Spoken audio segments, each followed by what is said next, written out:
नमस्कार, स्वागत है आपका एबीपी गंगा में। मैं अवधेश। उत्तर मांगे प्रदेश का वक्त है, लेकिन इस वक्त एक बड़ी खबर आ रही है, आपको बता देते हैं। पहले चार धाम यात्रा पर बहुत बड़ी खबर है। दूसरे राज्यों के लिए भी चार धाम यात्रा खुलेगी। दूसरे राज्यों के जो लोग हैं वो चार धाम यात्रा पर जा सकेंगे, शर्तों के साथ दर्शन कर पाएंगे। दूसरे राज्यों के श्रद्धालु, अभी स्थानीय लोगों को ही दर्शन की इजाजत थी। देवस्थानम बोर्ड के सीईओ रविनाथ रमन देंगे जानकारी। तो ये इस वक्त की बड़ी खबर। राज्य के बाहर के लोग भी चार धाम यात्रा में शामिल हो पाएंगे। सशर्त अनुमति मिलेगी कुछ शर्तों के साथ। उत्तराखंड के बाहर के लोग भी चार धाम यात्रा कर पाएंगे।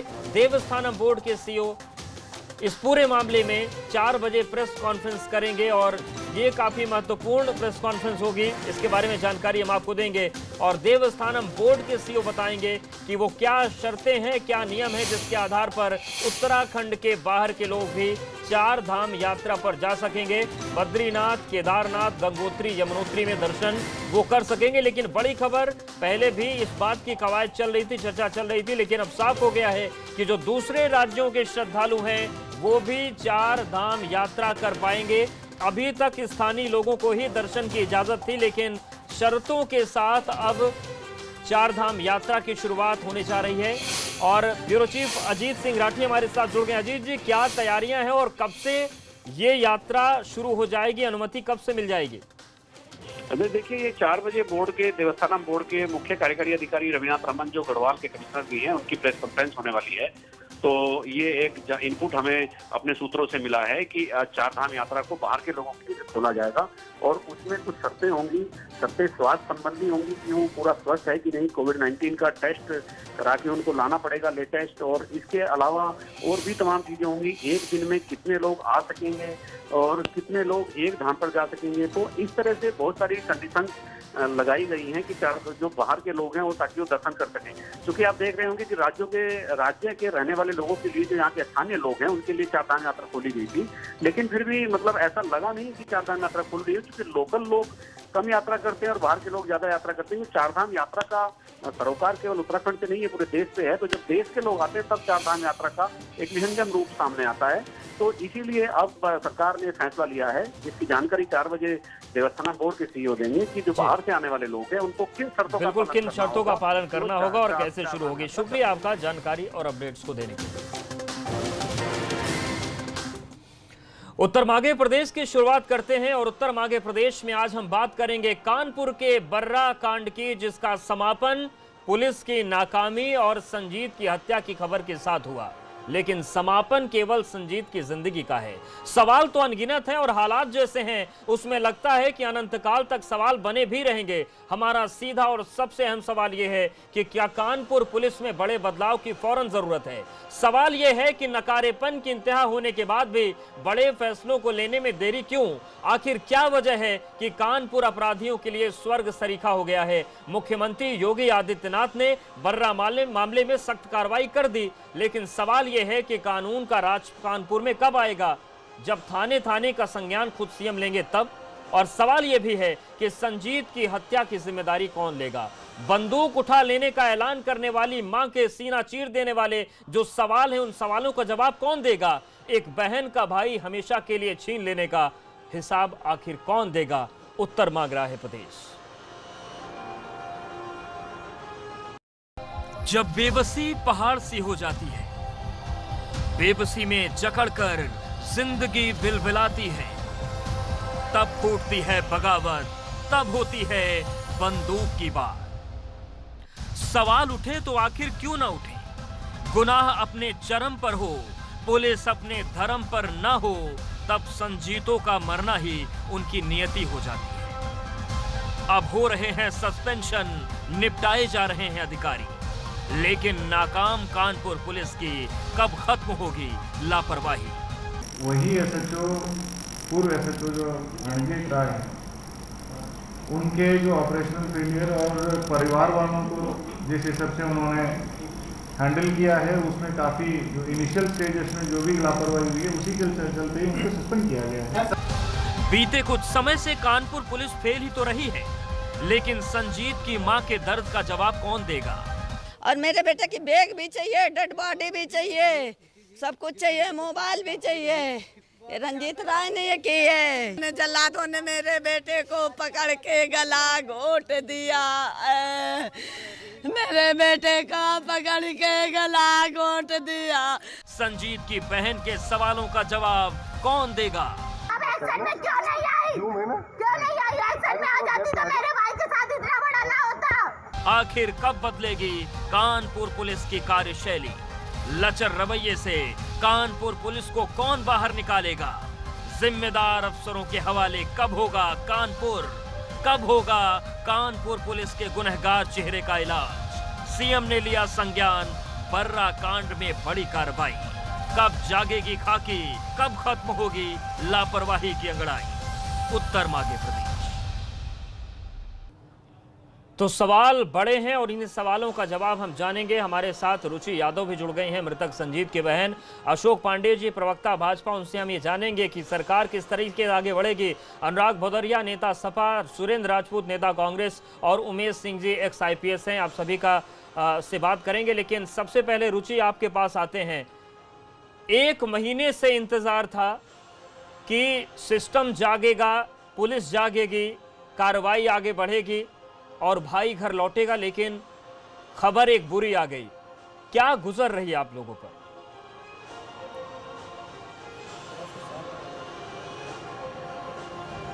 कार्रवाई करते करते कर तो दी पुलिस ने कार्रवाई की। आज मेरे भाई की डेड बॉडी भी मेरे पास नहीं है। वो तो पिछले 1 महीने से कार्रवाई कर रही है। बिल्कुल रुचि, लेकिन आपसे हम जानना चाहेंगे कि 22 तारीख को जब संजीत वापस घर नहीं आए, आप लोग थाने में जब गए शिकायत लेकर, तो क्या जवाब दिया गया? क्योंकि जो जानकारी आ रही है कि 26 तारीख को आपकी FIR दर्ज हुई। जी, पुलिस ने क्या कहा 26 आपको? तारीख को मेरी FIR ली गई थी। बीते 4 दिन क्या कहते रहे पुलिस वाले? नामदर्जी रिपोर्ट करने से मना किया था। कहते रहे लड़का कहीं गया है, आ जाएगा। लड़का कहीं गया है, वो लड़की लेके गया होगा, वो कहीं रिश्तेदारी में गया होगा, यही कहते रहे। और इस मामले में अपर्णा यादव, जो कि साउथ की SP थी, जिनको आज हटा दिया गया है, उनको निलंबित किया गया है, उन्होंने आपसे कहा था कि छोटी बातों को लेकर मत आइए। वो कब आप उनके पास गई थी और उस दिन हुआ क्या था? परेशान होकर आप गई थी उनके पास? जी, जिस दिन फिरौती गई थी उसके 1 दिन पहले गए थे। 1 दिन पहले गए थे तो वो बोली, मैंने कहा मैम से ऐसा ऐसा कर लीजिए, तो कहती छोटी छोटी बातों पे आती। उसके लिए छोटी छोटी बातें थी। आज मेरे भाई की जान चली गई, उनके लिए छोटी बात है। इतनी बड़ी घटना हो गई, कोई पुलिस की तरफ से आया आप लोगों से मिलने, संवेदना देने, अपनी गलती मानने? नहीं। आप लोगों को जानकारी कैसे हुई कि संजीत की हत्या हो गई है? कौन बताने आया था? किसने सूचना दी आपको?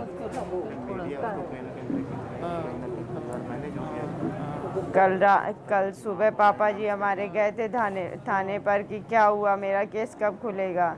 तो हमेशा टाइम टालते रहे, 1 घंटे में बता देंगे, 2 बजे बता देंगे, बस केस खुला रखा। रात में 12 बजे बुलाकर हम लोगों को बताया। हमें दूसरे लोगों से पता चला कि हमारे भाई की मौत हो गई है, उन लोगों ने मार डाला है। 12 बजे फिर बुलाकर तब उन लोगों से मिलवाया था, तब हम लोगों को पता चला कि हमारा भाई हम लोगों के बीच में नहीं रहा है। मतलब रुचि, आप ये कह रही हैं कि दूसरे लोगों को पता चल गया था? मेरे भाई का कोई दोष नहीं था। दूसरे लोगों को पता चल गया था, लेकिन पुलिस आपसे रात को 12 बजे तक भी नहीं बता रही थी कि संजीत की हत्या हुई है? जी, नहीं बताया था पुलिस ने हमें। अब संजीत का शव मिल जाए, इसके लिए कोई आश्वासन पुलिस ने दिया है कि क्या वो कर रहे हैं, कब तक देंगे? किसी ने बात की आप लोगों से? ऐसा कुछ नहीं कह रहे हैं टीम लगी है, नदी में बॉडी फेंकी गई है, टीम लगी है, टीम सुबह से लगी है, लेकिन बॉडी नहीं मिल पाई है।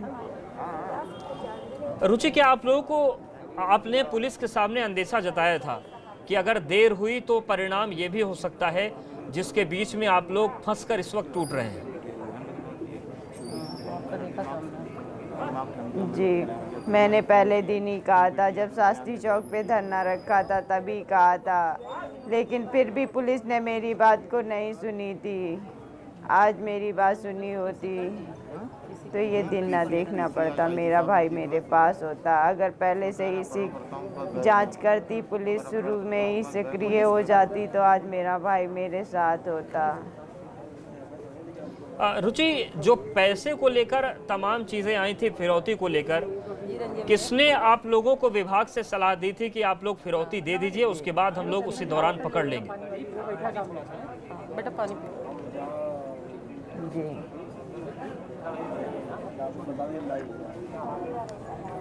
जी, अरे कितना बोले, यही बात आई थी। साउथ मैडम ने बोला था, रंजीत राय सर ने बोला था।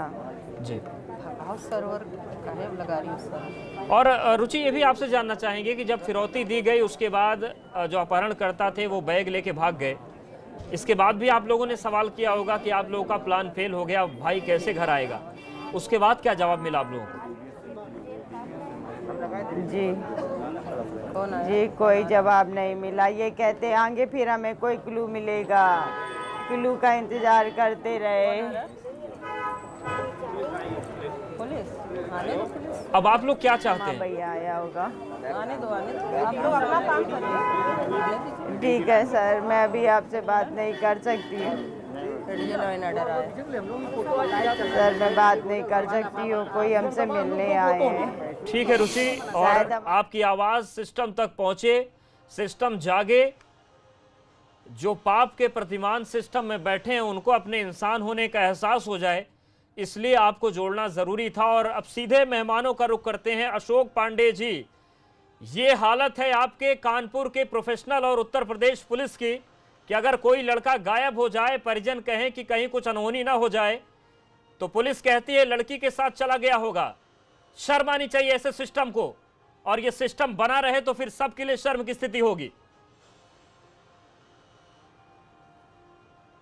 देखिए, निश्चित तौर पे घटना दुर्भाग्यजनक है। ये अलग बात है कि अपराधी उसके अपने दोस्त थे जो गिरफ्तार हैं, लेकिन पीठ में खंजर अपने ही मारते हैं। हमने अशोक पांडे उसी जी, आप तो राजनीति में बेहतर समझते हैं, डिफेंड मत करिए आप। ये और सुन लीजिए, अपराधी तो गिरफ्तार है और जांच चल रही है। जो जिन अधिकारियों ने लापरवाही बरती है, निश्चित तौर पे हमने उनके खिलाफ एक्शन लिया है। अपर्णा गुप्ता जी आईपीएस को सस्पेंड किया हमने। नहीं, कब सस्पेंड किया अशोक पांडे जी? जब संजीत की हत्या हो गई, पूरा परिवार बिखर गया, आपका पूरा सिस्टम सवालों के घेरे में आ गया, तब आप अपर्णा गुप्ता को सस्पेंड करके अपना दामन बचाना चाहते हैं यूपी पुलिस का। कानपुर में बड़े बदलाव की जरूरत आपको भी नहीं, आज भी नहीं लग रही है क्या? मामले का खुलासा हो गया है। बड़ा बदलाव कब होगा? ये पुलिस कब सुधरेगी अशोक पांडे जी? गाजियाबाद से लेकर कासगंज तक निश्चित तौर पे पुलिस, देखिए, निश्चित तौर पे हम इसके खिलाफ एक्शन लेंगे। अगर दुर्भाग्य से कोई पुलिस वाला भी अगर भ्रष्टाचार में संलग्न है तो उसके खिलाफ भी हम कार्रवाई करेंगे। हमने करके दिखाया है। अभी जो पत्रकार महोदय की हत्या हुई गाजियाबाद में, वहां के थानाध्यक्ष को हमने सस्पेंड कर दिया है। ये सिपाही और थाने का जवाब खेल खेलते हैं ना सर, के आरोप में इसीलिए बड़े आज लोगों पर हाथ अधिकारियों पहुंचता के नहीं। खिलाफ हमने अनुराग भदौरिया जी, एक्शन लिया है। कांस्टेबल को निपटा दीजिए, सिपाही को निपटा दीजिए, दरोगा को निपटा दीजिए, इससे पुलिस की स्थिति बदल जाएगी क्या? कानपुर में बड़े बदलाव की जरूरत लगती है। देखिए, मुझे लगता है जैसे कानपुर में जितनी बड़ी जो घटना हुई है, इसमें भारतीय जनता पार्टी इतनी आसानी से कह देती है कि हमने एसएचओ को या वहाँ के डिप्टी एसपी एसपी को वहाँ से हटा दिया। गाजियाबाद में भी घटना हुई तो उसके बाद कहा कि नहीं, वहाँ के हमने एसओ को, चौकी इंचार्ज को हटा दिया। अगर ये इस तरह से हत्याएं होती रहेंगी, एक किसी व्यक्ति की हत्या होती है तो पूरा का पूरा परिवार बर्बाद हो जाता है। जब पूरा परिवार बर्बाद हो जाता है तो आप अंदाजा लगा सकते हैं। अरे इनसे चिलवा लो, बस ये इनसे बुलवा लो, फिर बाद में बोलूंगा। पहले ये बोल ले, चिल्ला बात करेंगे। समाजवादी पार्टी के लोग चिलवा लीजिए, जिनको चिलवा लीजिए, चीट करने वाले लोग हैं। चिल्लाइए चिल्लाइए चिल्लाइए चिल्लाइए। ठीक है अशोक जी, जवाब तो ले लीजिए। आपको बुरा क्यों लग रहा है इतना? अखिलेश यादव ट्वीट करेंगे, ये चैनल पर ट्वीट करेंगे। ठीक है अनुराग जी, हो गए। देखिए उत्तर प्रदेश के आज उत्तर प्रदेश के अंदर में जंगल राज चल रहा है, अपराधियों का राज चल रहा है। अपराधी इतने बेखौफ हैं, आप पुलिस के सामने देखिए फिरौती का पैसा लेके भाग जाते हैं, और उसके ऊपर से भारतीय जनता पार्टी इस तरह की बातें करती है तो बहस करने का भी मन नहीं करता। जहाँ पे पुलिस के सामने अपराधी लेके भाग जाए, उसके बाद अपराधी चैलेंज करते हैं कि भैया हम पैसे लेके भाग गए, बाद में क्या होती है, उस व्यक्ति की हत्या हो जाती है। इसके मतलब आज जनता की हालत क्या होगी। कानपुर में यही हाल हुआ था, बकरू कांड में, विक्रू में देखा होगा कि जब विकास दुबे की ने जब इनकाउंटर किया था पुलिस का, तो पुलिस वाले ने पुलिस की इंफॉर्मेशन दी थी। तो मुझे लगता है सिर्फ कानपुर को नहीं, कानपुर की पुलिस को बदलने की जरूरत है, अमेठी की पुलिस को बदलने की जरूरत है। जहाँ पे आपने देखा होगा कि जवान जो बॉर्डर पे हमारी सुरक्षा कर रहा है, उसकी पिताजी सुरक्षित नहीं उत्तर प्रदेश के अंदर में है। सोचिए वहाँ पे हालत क्या है। आप सोचिए आत्मदाह करना पड़ता है न्याय मांगने के लिए। वही अमेठी जहाँ सवाल यही है सांसद हैं कि क्या सिपाही और दरोगा को निपटाने से सिस्टम बदलेगा? क्या बड़े स्तर पर बदलाव की जरूरत अभी भी महसूस नहीं हो रही? सुरेंद्र राजपूत जी, जो बात अनुराग जी उठा रहे हैं वो तो है ही कि बड़े बदलाव की जरूरत है, सिपाही दरोगा निपटाने से कुछ नहीं होगा। लेकिन आपके दो बड़े नेताओं ने दो बड़े ट्वीट किए। प्रियंका गांधी लिखती हैं कि जंगल राज आ गया, राहुल जी लिखते हैं गुंडा राज आ गया। लेकिन जिस कानपुर में कांग्रेस को ईंट से ईंट बजा देनी चाहिए थी पुलिस की, वहां से कांग्रेस गायब क्यों नहीं दिखी? सर ऐसे ही टाइम में तो जन आंदोलन होते हैं, माना कोरोना है, प्रोटोकॉल के तहत हो सकते थे। देखिए अवधेश भाई, दो बातें बड़ी स्पष्ट है। पहली चीज तो कानपुर पुलिस को क्यों आप खाली दोष दे रहे हैं? कानपुर पुलिस है या उत्तर प्रदेश की पुलिस? उत्तर प्रदेश की पुलिस गृह मंत्री के अधीन और गृह मंत्री मुख्यमंत्री स्वयं है। अगर इनको भी इतनी शर्म भी और लाज नहीं बाकी है कि इस्तीफा दे दें, इतनी बड़ी घटना के बाद अपराधियों के सामने पुलिस पूरी तरीके से सरेंडर। अपराधी पुलिस को भी मार रहे हैं, अपराधी निर्दोष जनता को भी मार रहे हैं, और सिर्फ भाजपा के कार्यकर्ता बनारस से लेकर के और गाजियाबाद और दिल्ली तक पुलिस को मार रहे हैं। तो आज की डेट में जो उत्तर प्रदेश की परिस्थिति बनी हुई है, वो परिस्थिति ये है कि अपराधियों के सामने पुलिस सरेंडर, और पुलिस जो है भारतीय जनता पार्टी के सामने सरेंडर। और भारतीय जनता पार्टी के नेता सिर्फ इतना कह देते हैं कि साहब हम इसको सस्पेंड कर रहे हैं, उसको कर रहे हैं, और आप लोग कह देते हैं कानपुर की। अरे भाई, कानपुर की पुलिस उत्तर प्रदेश की पुलिस से अलग है क्या? कानपुर का डीजी अलग है क्या? कानपुर का गृह मंत्री अलग है क्या? कानपुर का मुख्यमंत्री अलग है क्या? इनको हटाने की बात क्यों नहीं करते? इनको हटाना चाहिए। दरोगा सिपाही को हटाने से क्या हो जाएगा? और आज की डेट में उत्तर प्रदेश में क्या कानून का शासन चल रहा है? क्या उत्तर प्रदेश में भारतीय जनता पार्टी के अपराधियों का और गुंडों का शासन? जब तक ये ठीक है, ये सवाल बहुत अहम है। और उमेश सिंह जी, सवाल ये है कि बीते एक महीने में जो कुछ भी कानपुर में हुआ, हालांकि जो सुरेंद्र जी कह रहे हैं कि उत्तर प्रदेश पुलिस ही कानपुर पुलिस है, बहुत सही बात है, लेकिन कानपुर पुलिस इसलिए हम कह रहे हैं क्योंकि कानपुर में अपराधियों ने जो नर्क मचाया है, वो लग रहा है कि पहले यहाँ का नासूर मिट जाए, पूरे यूपी क्या सुधरेगा, उस पर तो हम बाद में बात करेंगे। लेकिन यहाँ पर वक्त एक बहुत छोटे से ब्रेक का है। ब्रेक के बाद आएंगे तो उमेश सिंह जी से जानेंगे, जो IPS रहे हैं, कि व्यवस्था बदलेगी कैसे, कानपुर में पुलिस सुधरेगी या नहीं सुधरेगी। फौरन हाजिर होते हैं।